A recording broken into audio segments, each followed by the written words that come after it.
As to the question of regionalization, which, by the way, many of the signs and the people out there are not talking about that. They're really not. They've been, they're just saying, open everything up. They have some concept that somehow that's going to be safe for everybody.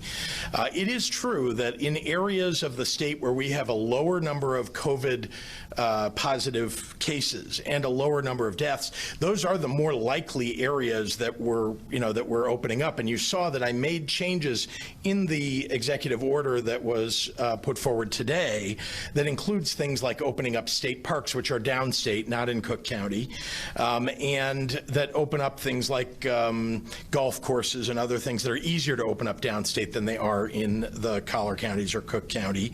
And of course, the same thing is true of the elective surgeries, that it's easier to open up those hospitals downstate to elective surgeries, and many of them need it to stay solvent.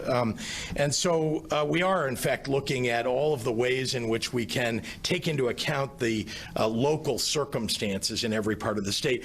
But I do also want to point out to people that while it's true there are areas of the state that have a low case count and a low infection rate, there are also areas of the state where you would say they have a low case count, a low death count, but it's a very high infection rate, and the percentage of people who are dying is higher. So look at Cook County versus some of these other areas in terms of infection rate or the doubling time, and they're doing much worse or the same as Cook County or the collar counties.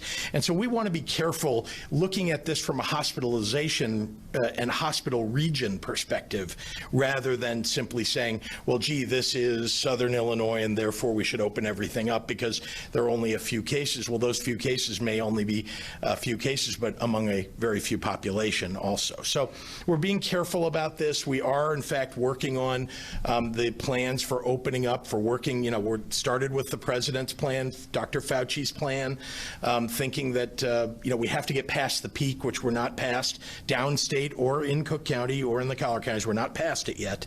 And once we get past that, a consistent downward trend of those numbers gives us the indicator, let's move to the next phase. What about those regions, as Eric Hong suggests, Indiana is saying today with their plan? If that region has passed its peak, could that region open before May 30th? Yes. I mean, we absolutely are looking at all of the hospitalization numbers. Remember, it has to do with how many hospital beds are available if there's a surge. How many ICU beds are available if there's a surge? How many ventilators are available in that area if there's a surge? Because it's one thing to say, well, half of our hospital beds, our ICU beds are available, but if that number is 35, right, that's a very small number, and if the population, is such that the 35 beds wouldn't be able to cover that population if there was a surge, then we are concerned about an area. So it has to do much more than just a population in an area.